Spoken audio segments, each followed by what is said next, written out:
Cloud computing is about starting small, starting right gitu. Jadi kalau ada yang kami rasa bisa diperbaiki, ada yang kami rasa bisa diimprove, pasti kami akan info. Kami melakukan architecture review biasanya setiap 6 bulan sekali, atau pada saat customer kami request gitu. AWS sendiri tanpa perlu diminta, seiring waktu dengan customer kami bertambah terus gitu ya. Globally, AWS sendiri menjadi makin efisien. Efisiensi ini kami actually pass on balik ke customer. Jadi sejak tahun 2006 kami operate sampai sekarang, AWS itu udah nurunin harga lebih dari 100 kali, dan itu tanpa permintaan dari customer. Kalau emang kami bisa pass on cost reduction kami akan pass on.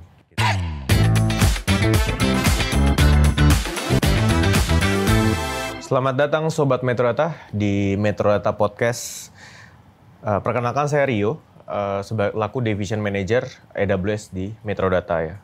Di pagi hari ini, selama kurang lebih 30 menit ke depan, kita akan ditemani oleh Mas Alexander Lukman dari Amazon Web Services Indonesia. Mas Alexander Lukman adalah Head of Emerging Enterprise dan SMB Market AWS Indonesia ya.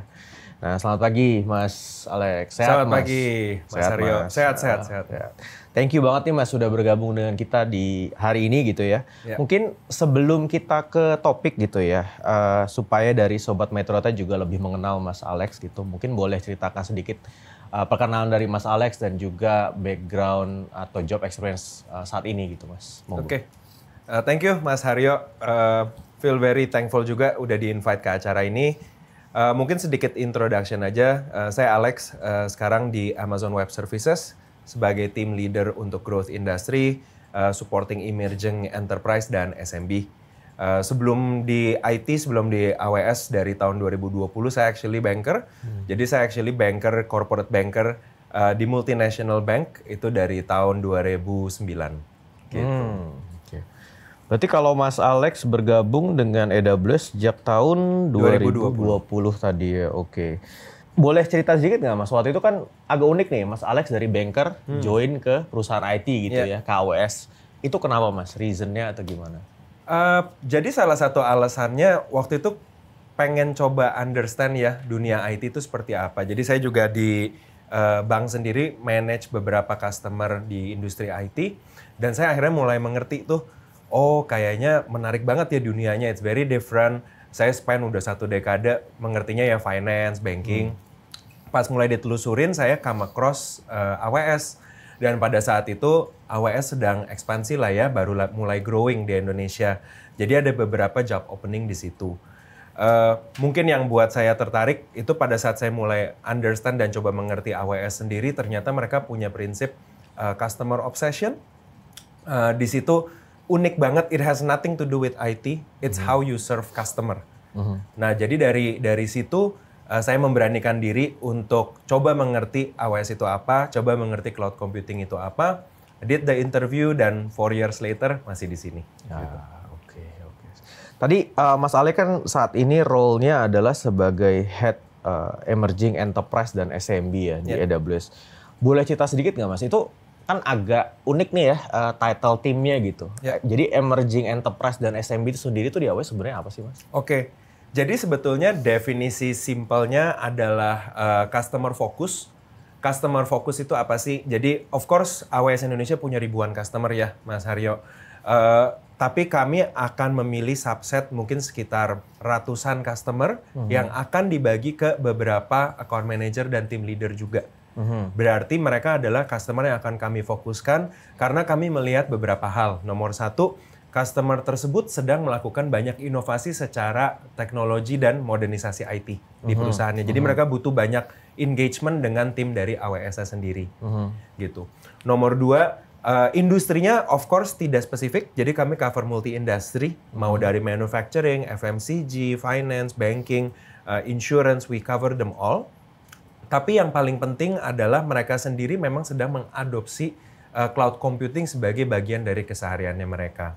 Jadi apabila customer tersebut memang nomor 1 butuh engagement yang lebih, butuh best practice, advice, solutioning, dan nomor 2 mereka juga sedang mengadopsi cloud secara menyeluruh, maka mereka akan masuk ke area fokus ini gitu. Oke. Berarti itu tadi yang dimaksud sama enterprise sama SMB market berdasarkan definisi AWS lah ya. Betul. Jadi maturity atau adoption-nya saat ini di organisasi Betul. itu ya. Oke.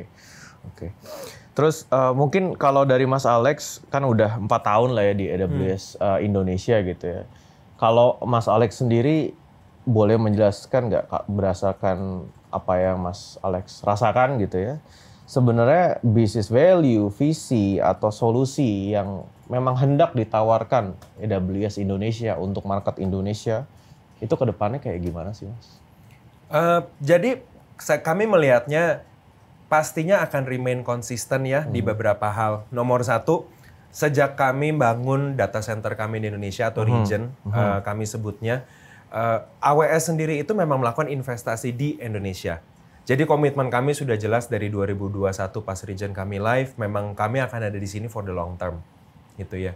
Fokus kami memang selalu nomor satu pastinya menjadi dekat dengan customer dari sisi service, solusi, dan manusianya. Dan nomor duanya yang tidak kalah pentingnya itu adalah people. Jadi kami ngelihat mau teknologi secanggih apapun, kapasitas manusianya ini yang harus ada untuk bisa menopang teknologi tersebut, gitu. Jadi misalkan kita punya solusi AI atau machine learning yang terbaru, kalau misalkan masyarakat atau pekerja IT-nya pun tidak tahu bagaimana cara menggunakannya dengan baik, I guess it's gonna be a waste, gitu. Jadi kami juga banyak investasi waktu dan juga technical expertise ke banyak pekerja di Indonesia. Jadi up to date kami udah training lebih dari 500,000 IT profesional di Indonesia dan itu kami akan selalu jalanin. Gitu. Jadi apa yang bikin kami konsisten ke depannya, nomor satu pasti kami akan terus fokus ke people, dan nomor dua kami akan selalu dekat dengan customer melalui inovasi dan tim dari AWS-nya sendiri. Gitu. Ya itu kayak kalau di Metro Data juga kami sangat mengamini itu dalam artian kita nyebutnya 3 Trinity Mas. Jadi people, process for any kind of technology adoption. Itu juga yang dari AWS juga yakini gitu Mas ya. People sama proses yang akan menopang bagaimana teknologi itu bisa diadopt di market gitu. Betul. Nah, tadi kan Mas Alex menyampaikan lah ya kalau di tahun 2021 AWS juga sudah ada region di Indonesia gitu ya. Dan yang kalau kami dengar atau saya dengar gitu ya, itu kan built dan operated by AWS gitu Mas. Boleh cerita sedikit nggak Mas, kalau dari tahun 2021 gitu ya, dari sisi AWS sendiri melihat ada percepatan apa dengan adanya region di Indonesia tersebut gitu ya, value yang atau yang customer rasakan tuh seperti apa dengan ada region di Indonesia? Oke, jadi yang pertama mungkin saya sebutnya ketenangan dulu kali ya. Once kami sudah ada di Indonesia, banyak customer yang tadinya mungkin memikir, oh kalau saya taruh di AWS, data saya mungkin ada di luar negeri dan lain-lain. Hal-hal seperti itu akhirnya bisa kami berikan solusinya dengan data center kami live di sini. Jadi memberikan kenyamanan dan ketenangan juga untuk para customer. Setelah kami ada di sini, apa yang kami lihat dari 2021 sampai mungkin 2023 tengah gitu ya, adalah adopsi dari cloud computing sendiri. Gitu. Jadi kami lihat banyak workload migrasi, dengan training yang kami berikan, masyarakat dan customer-customer kami juga makin mengerti kenapa mereka harus pindah ke cloud seperti AWS. Jadi kami melihat banyak sekali, disitulah terjadi ratusan ribuan migrasi ke atas AWS dari sejak region kami berdiri. Jadi the number one workload pada saat itu adalah migrasi sebetulnya dari on-premise atau colocation ke cloud computing gitu. Tapi terus kalau saya boleh napak tilas sedikit lah ya. Jadi sebelum yang adanya region ini gitu ya. Sebenarnya dan mungkin kita sudah tahu bahwa Amazon Web Service itu adalah pionir untuk web services sejak tahun 2002, kalau untuk cloud computing sejak tahun 2006. Betul ya, Mas Alex ya, secara global. Nah, tapi kalau itu mulai diadopsi di market Indonesia sendiri, itu kalau Mas Alex melihatnya sejak kapan, oleh industri apa gitu. Boleh cerita sedikit nggak kalau view Mas Alex gitu? Jadi secara AWS di Indonesia sendiri, kantor kami official ada di sini sejak 2018. Tapi sebetulnya adopsi di negara ini itu sebenarnya sebelum 2018. Jadi seperti partner dengan Metro Data pun sebenarnya sudah membantu AWS even sebelum kami ada kantor di Indonesia gitu ya. Jadi sebelumnya itu disupport dari tim dan office kami yang di Singapura untuk mensupport customer-customer di Indonesia.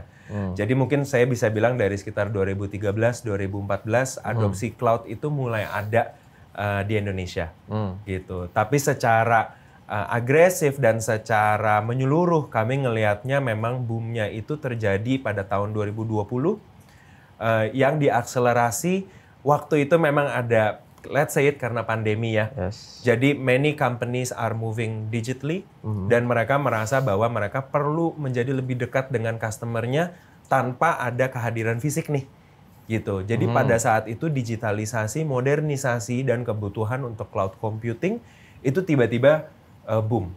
Gitu. Jadi kami melihat banyak sekali adopsi yang terjadi di tahun 2020 sampai dengan hari ini. Kenapa ini penting? Contohnya kalau misalkan dulu ada demand di market, mungkin mereka bisa, oh ya oke, kita order sesuatu, order hardware, dan langsung di setup dan selesai. Tapi pada saat 2020, global supply chain bermasalah, jadi kalau mengirim barang mungkin bisa 6 bulan, setahun baru sampai. Sedangkan kebutuhannya sekarang. Ya. Gitu. Nah jadi adopsi cloud computing sendiri kami lihat itu boom sekali di tahun 2020 karena pandemi dan mereka butuh resources dari compute, database, network itu with lack of better words sekarang gitu. Ya, okay. Dan itulah dimana banyak customer kami sekarang itu mengenal AWS sejak 2020 tersebut. Gitu. Berarti percepatannya ya. Betul. Saat itu dari yang pandemik juga seperti tadi disampaikan Mas Alex lah ya. Butuhnya sekarang. Tapi kondisinya waktu itu spesial, ada bottleneck di sisi supply chain dan lain sebagainya. Yes. Cloud is the solution lah waktu Betul, itu ya. Okay. Betul. Terus, mungkin ini adalah, kalau dari Metro Data melihatnya ya, not every cloud is built the same lah, menurut kami gitu ya. Kalau untuk dari AWS sendiri, menurut Mas Alex gitu ya, apa sih yang diusung sebagai uniqueness gitu, atau malah reason real dari para customer AWS, terutama di market Indonesia gitu ya, untuk terus selalu setia dengan AWS gitu. Karena dari Metro sendiri juga mengamini mungkin di antara hyperscaler solution yang lain gitu ya, one that gave the best experience for our customer is actually AWS gitu. Kalau dari Mas Alex sendiri melihatnya bagaimana? Oke, thank you, very good question Mas Haryo ya. Ini slightly longer answer, tapi intinya ada 4 points yang kami selalu usung gitu ya, dan kami rasa ya, hal ini yang memang membuat customer kami nyaman gitu di Indonesia. Yang pertama biasanya dari infrastruktur kami. Kami adalah cloud computing yang emang membangun data center kami di Indonesia. Kenapa sih saya terus ngulang-ngulang ini gitu? Why does this matter gitu? Nomor 1, karena kami yang operate dan memang ini milik propertinya AWS sendiri, teknologi yang didapatkan oleh pelanggan kami di Indonesia itu sama persis dengan teknologi yang didapat pelanggan kami everywhere else. So imagine it's the same set of technology, the same set of chips, the same set of hypervisor yang digunakan oleh customer kami di Amerika, di Eropa, di APJ, it's the same. Teknologi ini yang sudah terbukti menjadi salah satu teknologi pioneer di cloud computing yang menghasilkan downtime dan insiden terendah. Gitu. Itu nomor 1. Of course, ini jadi memberikan ketenangan kepada pelanggan kami juga. Apalagi kalau mereka menjalankan core services seperti SAP yang kami of course juga jalan banyak dengan Metro Data ya, atau core system lainnya yang downtime itu menjadi sesuatu yang tabu gitu. Nomor 2, security. Security is job day zero kami sebutnya di AWS. Even before you do anything, security architecture, security best practice itu kami harus mengerti pelanggan kami itu maunya seperti apa gitu. Of course kalau dilihat dari sisi AWS-nya, data center kami itu sudah ter-attach dengan compliance dan certifications yang mungkin sudah dikenal dan diakui secara global dari ISO, dari SOC, dan of course kami juga baru-baru ini dipercaya untuk menopang beberapa aplikasi dari Indonesia sendiri pada saat dibutuhkan. Dan ini something yang nanti kami juga akan share during acara Metro Data ya. Dan of course itu juga memberikan kepastian bahwa sebenarnya government sendiri juga endorse dan percaya bahwa security yang dibawa oleh AWS is enough dan trustworthy enough untuk mensupport workload di Indonesia gitu. Ketiga pastinya dari sisi services dan inovasi, this is always important. Jadi kami juga selalu melihat market tuh butuhnya apa sih gitu. Market kira-kira ada input apa gitu ke AWS. Mungkin yang beberapa customer kami kadang-kadang nanya, kok AWS nggak bikin A sih atau nggak bikin B atau nggak bikin C gitu ya. Mungkin jawaban paling simpelnya adalah AWS sendiri itu sebenarnya perusahaan B2B. Jadi kami bukan B2C. Jadi kami ngelihat apa yang dibutuhkan dari solusi business to business, kami akan ada di situ. Termasuk dari sisi generative AI solutions kami, yang nanti kami juga akan sharing pada saat acara Metrodata. Yang tadi mungkin namanya Amazon Bedrock, Amazon Q, itu diciptakan bukan untuk digunakan oleh retail customers, tapi itu digunakan untuk penggunaan bisnis sehari-hari dan operasional bisnis sehari-hari. Bagaimana meningkatkan produktivitas perusahaan, bagaimana caranya membuat perusahaan itu bisa mencari sesuatu jauh lebih cepat, bisa bertanya jauh lebih cepat gitu. Nah, jadi hal-hal ini yang kami fokuskan gitu. Jadi of course kami very proud bahwa sejak akhir tahun lalu dan awal tahun ini solusi generative AI kami sudah banyak di testing dan sudah banyak diaplikasikan di Indonesia juga gitu ya. Dan yang terakhir itu of course salah satu leadership principle kami namanya customer obsession. Customer obsession bisa banyak rupanya gitu ya. Tapi untuk pertanyaan Mas Haryo, mungkin yang saya tekankan adalah bagaimana kami sering melakukan namanya architecture review dan cost optimization gitu ya. Jadi banyak sekali pertanyaan, oh cost optimization itu paling cuma ngomong aja gitu ya, AWS ngomong aja nih nanti cost optimization, ngomong aja nanti architecture review. Tapi sebenarnya ini apa sih? Kami ngelihatnya seperti ini. Nomor satu, kalau misalkan customer kami bisa berjalan lebih efisien dari environment mereka sebelumnya, contohnya di on-premise. Let's say mereka berjalan dengan 16 vCPU. Pada saat dia pindah ke AWS, ternyata kami cek, dia actually bisa jalan dengan 8 vCPU karena chips kami yang mungkin lebih updated, lebih baru, sehingga performance-nya lebih baik. Contohnya seperti itu. Kami akan melakukan review dan kami akan info ke customer-nya. Pak, by the way, biarpun Bapak kasih kami spek 16 vCPU, setelah kami cek kayak Bapak nggak perlu deh. You can run with 8 vCPU gitu. Start small. Kami selalu percaya cloud computing is about starting small, starting right gitu. Jadi kalau ada yang kami rasa bisa diperbaiki, ada yang kami rasa bisa diimprove, pasti kami akan info. Kami melakukan architecture review biasanya setiap 6 bulan sekali atau pada saat customer kami request gitu. AWS sendiri tanpa perlu diminta, seiring waktu dengan customer kami bertambah terus gitu ya. Globally AWS sendiri menjadi makin efisien. Efisiensi ini kami actually pass on balik ke customer. Jadi sejak tahun 2006 kami operate sampai sekarang, AWS itu udah nurunin harga lebih dari 100 kali dan itu tanpa permintaan dari customer. Kalau emang kami bisa pass on cost reduction kami akan pass on gitu. Jadi 4 hal itu, infrastructure kami, security kami, services, dan of course customer obsessed melalui hal-hal seperti architecture review dan cost optimization gitu. Oke, izin tanya dua kalau gitu tadi yang Mas Alex tadi sampaikan. Oke. Mungkin Mas Alex juga sering dapat question inilah dari customer Mas Alex gitu ya. Kalau ada customer yang nanya, jadi data centernya AWS tuh di mana sih Mas? Gitu. Nah, kalau kita kan tidak bisa disclose gitu ya, which is itu confidentiality, security reason gitu. Tapi mungkin kalau dari Mas Alex nanti boleh jelasin, sebenarnya kalau dari view-nya AWS gitu ya, kenapa region itu tidak boleh di-disclose, why gitu ya. Something yang mungkin lebih bisa detail dibanding yang saya jelaskan. Terus ya mungkin itu dulu sih Mas, kalau yang dari region. Sure. Jadi kalau kita ngomongin confidentiality-nya sendiri gitu ya, of course ada compliance dan certification yang menopang kenapa kami tidak mendisclose alamat kami. Tapi first and foremost, sebetulnya jawabannya simpel sih. Ini untuk melindungi pelanggan sendiri sebetulnya. Bayangin kalau misalkan customer A-nya Metrodata gitu, tahu AWS data center di mana, mereka juga mungkin nggak nyaman ya, karena bisa aja ada siapapun juga bisa ke situ. Siapapun mungkin bisa main masuk aja, bisa mengklaim dirinya apa. Tapi seperti yang tadi saya mention, security buat AWS itu job zero. confidentiality of resources Bapak Ibu pelanggan kami itu ada di mana, itu job zero gitu. Data confidentiality itu job zero.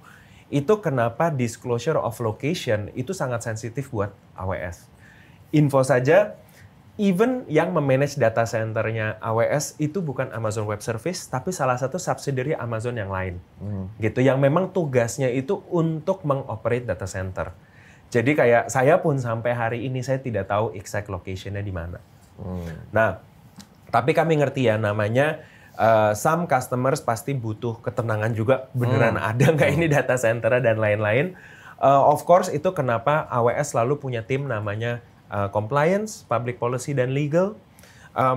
Tiga departemen ini adalah mereka yang berkomunikasi dengan kementerian, mereka yang berkomunikasi dengan regulator. Karena biasa customer kami itu bernaung di bawah suatu kementerian atau regulator di Indonesia ini gitu ya. Contoh financial service under BI sama OJK. Nah pastinya tim dari kami pun sering berkomunikasi dengan mereka, tim public policy. Of course untuk menginformasikan operasionalnya AWS, data center kami, dan lain-lain. Sehingga apabila ada financial service company yang mau melakukan aktivitas mereka, itu bisa berkomunikasi dengan BI OJK dan tim public policy kami, sehingga tidak mengganggu apa yang mereka mau kerjakan gitu.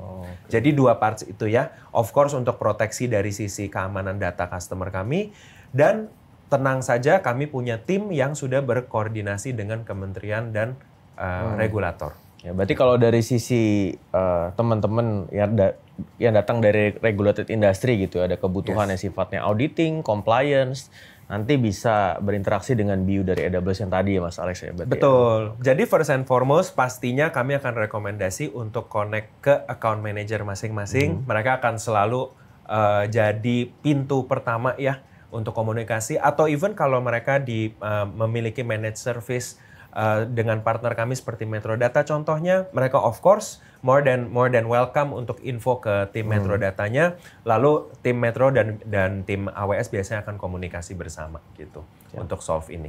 Oke, Mas Alex, jadi kan tadi Mas Alex juga cerita percepatan kalau di Indonesia sendiri tuh sejak tahun 2020 gitu ya. Nah saat ini kan berarti kita bisa menerjemahkan lah organisasi atau dari seluruh yang ada di market Indonesia saat ini gitu ya, pasti berbeda-beda dari level adoption gitu ya. Kalau dari Mas Alex sendiri nih yang udah bertahun-tahun juga ngebantu ribuan customer di Indonesia untuk ngeadopsi AWS Cloud, kalau untuk organisasi yang baru mau move ke cloud, terutama untuk leadership timnya dari organisasi sendiri, mereka sendiri ini, ada tips and trick yang Mas Alex bisa share nggak? Oke. Mungkin yang saya mention, ini berdasarkan pengalaman juga ya. Kami punya konsep namanya working backwards di AWS. Tapi saya nggak akan telusurin working backwards itu apa. Tapi long story short adalah kita itu melakukan sesuatu based on an objective atau goal yang memang kita mau capai gitu loh. Nah, jadi ini berlaku untuk leadership team, terutama leadership team, karena in most cases mereka adalah sponsor untuk melakukan aktivitas di satu perusahaan gitu ya. Jadi biasanya pada saat ada satu customer bilang, Pak, saya mau pindah ke AWS gitu ya. Kami nggak langsung kayak, oh oke, ayo Pak gitu. Kami biasa akan cek dulu, oh alasannya apa nih Pak? Gitu. Apakah ada pain point, apakah ada masalah, apakah ada sesuatu gitu.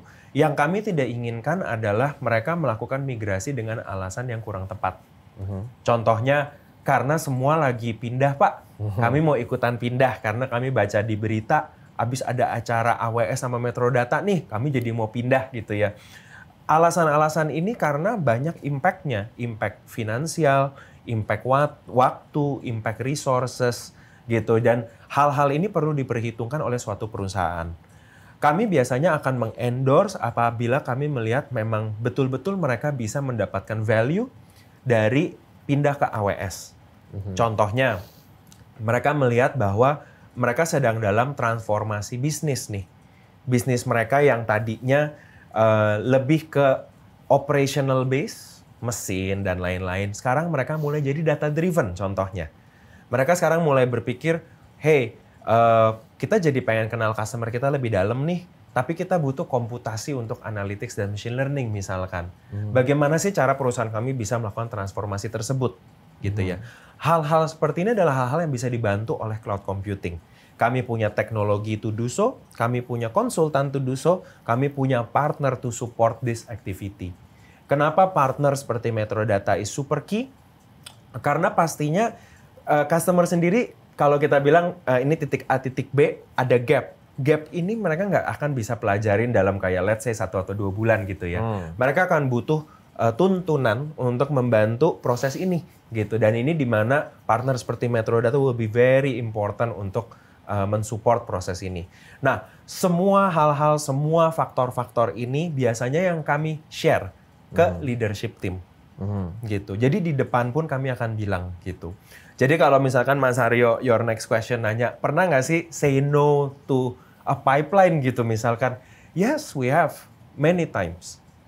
Gitu. Dari tahun 2020, 2021, kami sampai pernah mention sepertinya cloud computing belum solusi yang tepat untuk Bapak Ibu gitu ya.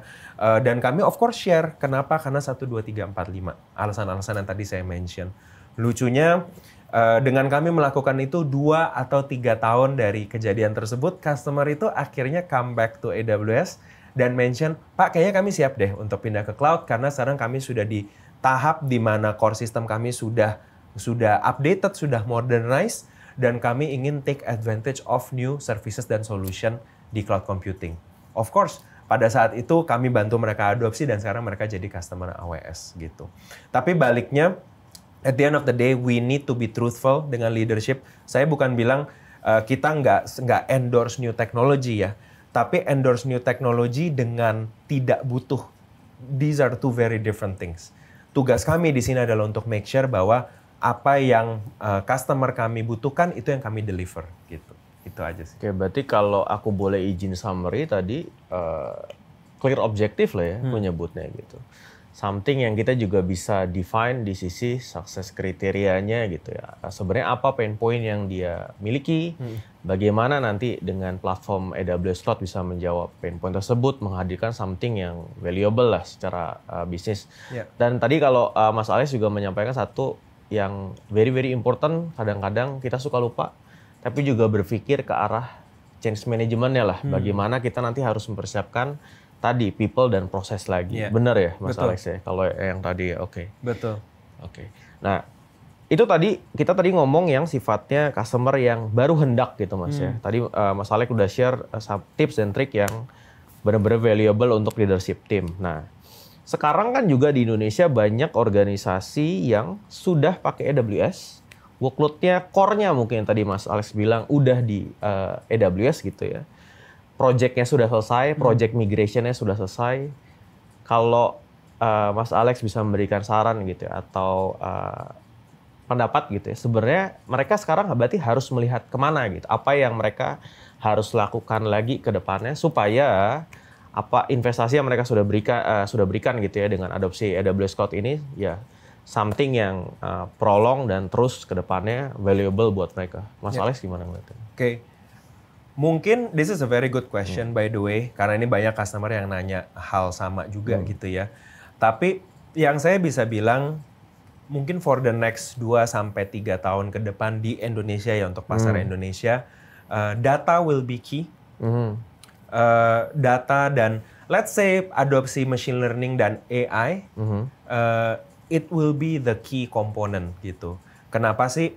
Karena di dunia yang makin cepat bergeraknya gitu ya, dan informasi moves really fast, consumer juga berubah terus gitu, pola pikirnya, behaviornya. Understanding your customer, understanding the market will be super key. Kita mulai dari sekarang kalau udah punya core systemnya nih di cloud gitu ya, surrounding application-nya juga sudah di cloud, e-commerce-nya misalkan sudah di cloud, website-nya sudah di cloud. Imagine seberapa banyak data yang sebenarnya udah dimiliki oleh si perusahaan gitu. Data yang berdiri sendiri-sendiri ini sebetulnya bisa ditaruh di satu wadah gitu ya, kita sebutnya data lake gitu ya. Dari sini baru datanya itu jadi data satu perusahaan yang bisa diproses untuk kebutuhan analytics. Mereka jadi bisa tahu hal-hal seperti customer saya siapa sih, customer saya ngapain aja gitu. Apa yang mungkin saya bisa tawarkan ke customer saya yang bisa berguna gitu. Nah, jadi hal-hal ini yang akan menjadi super important. Karena yang diinginkan oleh customer, pelanggan, itu adalah sesuatu yang memang untuk dirinya sendiri. Contoh ya, kalau kita pakai social media dan engineering di belakang social media tersebut, dia akan selalu memberikan konten-konten yang memang menurut dia itu kita tertarik gitu loh. Imagine that dalam segi business to business. Dalam sisi manufacturing, dari sisi FMCG, e-commerce, food and beverages, that's where we need to be. Kita nggak bisa lagi assume bahwa, oh market akan suka kok, ini saya sukanya ini, kita keluarin aja ke market. Kita harus lebih sharp, kita harus lebih tajam gitu. Nah, analytics ini apabila sudah melalui proses awal step satunya itu, data lakes dan visualisasi dan dashboarding, baru kita bisa adopsi lagi untuk machine learning. Melihat hal-hal yang mungkin tidak bisa dilihat secara kasat mata gitu ya. Kayak kita bisa ngelihat behavior, contohnya di bank. Oh, ada customer A, mereka aktif nih transaksi gitu ya. Tiba-tiba di tanggal 27 April tahun ini stop. Imagine kalau customer bank tersebut ada 3 juta. Siapa yang bisa acknowledge bahwa itu adalah satu problem? Problem ini di machine learning kita sebutnya churn rate. Customer yang tiba-tiba stop melakukan aktivitas gitu ya. How do we predict that? Kalau ada satu orang di belakang laptop disuruh liatin datanya, it's nearly impossible. You need machine learning untuk support hal-hal seperti ini, gitu. Dan of course teknologi yang paling baru setelah udah ada analytics, machine learning, it's generative AI. Of course mungkin dari tengah tahun lalu sampai awal tahun ini banyak banget yang nanya ini aplikasinya gimana ya. Tapi saya sekarang udah bisa summarize in 2 points. Nomor 1, produktivitas. It'll definitely support produktivitas di semua perusahaan. Untuk nyari informasi, untuk merangkumkan sesuatu, untuk ngebuat tabel-tabel lebih jauh lebih cepat, atau untuk menulis kode misalkan gitu ya. So they help with productivity. Tapi at the same time, yang buat saya jadi menarik, generative AI itu bisa jadi search engine untuk satu perusahaan. Gitu. Imagine suatu PT itu punya search engine-nya sendiri. Bisa nanya apa aja ke dalam situ yang relevan untuk operasionalnya mereka. Gitu. Hal-hal paling simple seperti new hiring, ada sales baru gitu ya. Pasti kan produk banyak banget gitu. Contoh kayak di Metro Data, services, solution banyak banget. Sales baru mungkin overwhelm gitu. Tapi kalau dia punya hal-hal generative AI web application ini, dia bisa nanya nih, saya kalau mau cari produk A, itu diskonnya seperti apa sih, promonya ada apa aja sih, fiturnya seperti apa sih gitu. Nah, hal-hal seperti ini akan sangat membantu dari sisi waktu dan cost gitu. Nah, jadi kami melihat adopsi dari sisi analytics, machine learning, AI dan generative AI akan menjadi next step untuk customer kami yang sudah ada di AWS sekarang. Gitu. Ya. Sangat setuju sih sama itu Mas Alex ya. Kalau dari AWS Metro Data sendiri ya kurang lebih dengan 150 customer dari berbagai industri, di mana betul yang tadi Mas Alex sampaikan, mereka sudah banyak menaruh aplikasi, which mean data lah ya, data is something yang valuable buat mereka. Sekarang mereka sudah mencari ke arah yang kategorinya harnessing data lah, harnessing data itu sendiri ya. Satu yang menarik yang kita lihat adalah dulu waktu adoption pertama kali gitu. Moving to cloud is about better performance, cost saving, bla bla bla. Tapi sekarang gameplaynya adalah bagaimana membangun competitive advantage, which certain function yang tadi Mas Alex sudah bilang lah. Kita bisa ngitung customer churn rate, kita bisa sales demand forecast, whatever gitu ya. Berarti kalau Mas Alex sendiri melihat, terutama teritorinya Mas Alex gitu ya, dari 1 Januari sampai sekarang untuk customer-customer yang sudah running their workload on AWS very well gitu ya, arahnya sudah ke sini berarti Mas ya? Benar-benar ke analytics, machine learning, dan juga bahkan udah ada yang ke Gen AI ya, betul ya? Betul. Jadi tugas kami di sini, tapi of course, IT atau lagi dunia cloud computing, the technology moves very fast. Yes. Dunia juga moves very fast. Jadi seperti yang saya mention di awal, ini kami dari sisi AWS sendiri harus balance dengan provide enablement dan workshop yang untuk customer kami ya, supaya mereka benar-benar ngerti fungsinya seperti apa gitu. I think we did a relatively good job karena saya ingat tahun lalu mungkin 2023 tengah gitu ya, semua pas nanya soal generative AI itu ngambang banget gitu, secara konsep dan lain-lain gitu ya. Saya mau generative AI gitu, Belum tahu kenapa sih, tapi mereka mau generative AI gitu ya. Tahun ini kami rasa dengan semua enablement yang kami berikan, workshop dan lain-lain, mereka sudah mulai paham kapan harus pakai generative AI, kapan pakai machine learning, kapan ngomongin analytics gitu. So ini harus selalu di-balance, again, people dan proses. Yes, oke. Oke, kalau Mas Alex sendiri gitu ya, terus tadi kan kita udah bicara kalau tahun ini dengan sudah banyak customer yang menggunakan AWS, sekarang arahnya ke harnessing data, analytics, machine learning, GenAI gitu ya. Kalau Mas Alex sendiri melihatnya ke depan secara general industri lah, kita nggak ngomong spesifik industri. 3 tahun ke depan misalnya, kita berandai-andai lah gitu ya. Seperti apa sih kira-kira industri dan juga organisasi di Indonesia akan menggunakan AWS Cloud gitu ya?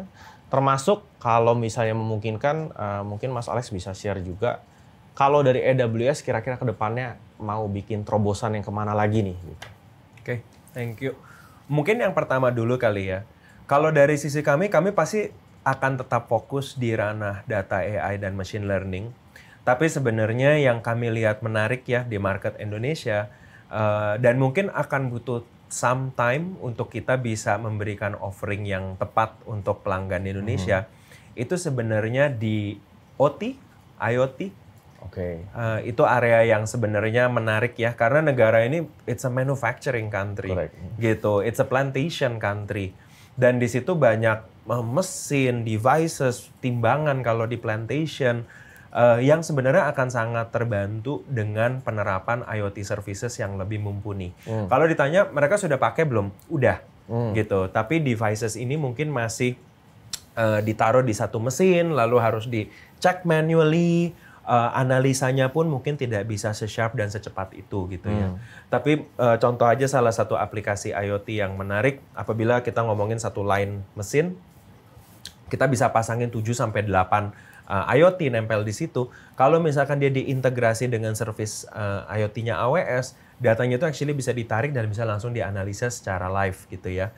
Dan dari situ kita bisa tahu, oh mesin ini mau rusak, mesin ini perlu diganti spare part-nya contohnya, yang mungkin bisa membantu save cost untuk si perusahaan tersebut daripada dia tunggu mesinnya rusak. Sekarang nih tiba-tiba harus nunggu spare part lagi, akhirnya lini produksinya berhenti 3-4 bulan contohnya begitu. Saya lihat ini menarik banyak, tapi of course yang kami lihat mungkin masih perlu dikejar itu dari sisi talentanya sendiri di area sini, di area machinery dan cloud ya. Karena sekarang manusia ini harus mengerti dua sisi nih. Dia harus ngerti dari sisi mungkin elektro atau mesin, tapi dia at the same time mengerti dari sisi IT-nya juga gitu. Jadi kami lihat OT, IoT will be a very interesting space di Indonesia.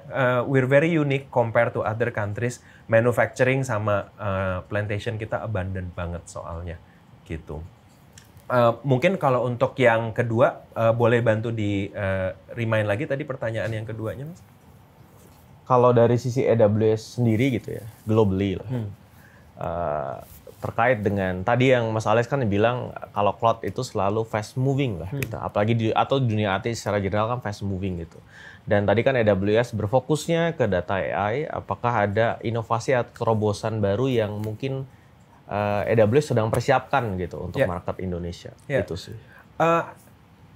Visinya masih sama. Kalau misalkan dilihat dari globally atau di sini, fokus di AWS sendiri masih di AI dan generative AI, karena to be honest masih di infancy awal sekali ya. Biarpun generative AI sebenarnya bukan konsep yang baru, tapi adopsi secara masifnya ini masih baru sekali di Indonesia. Di Indonesia, globally juga sebetulnya gitu. Tapi konsep generative AI-nya mungkin sudah ada for quite some time gitu. Tapi secara adaptasi massalnya ini yang baru. Jadi banyak perusahaan juga masih figuring out bagaimana cara menempatkan positioning si solusi ini ke perusahaan mereka. Kami pun juga masih terus berkreasi secara services di ranah ini gitu. Jadi for the next few years, AWS sendiri masih akan sangat fokus di bidang AI, generative AI, karena kami percaya masih banyak yang bisa dieksplor di area ini gitu untuk customer kami. Kemitraan yang udah terjalin antara Metrodata dan AWS kan sudah kurang lebih 1 dekade gitu ya, sejak tahun 2013 lah. Dan dengan fokus dan pertumbuhan bisnis yang kalau dari Metrodata lihat 5 tahun terakhir itu cukup masif lah di berbagai sektor gitu ya.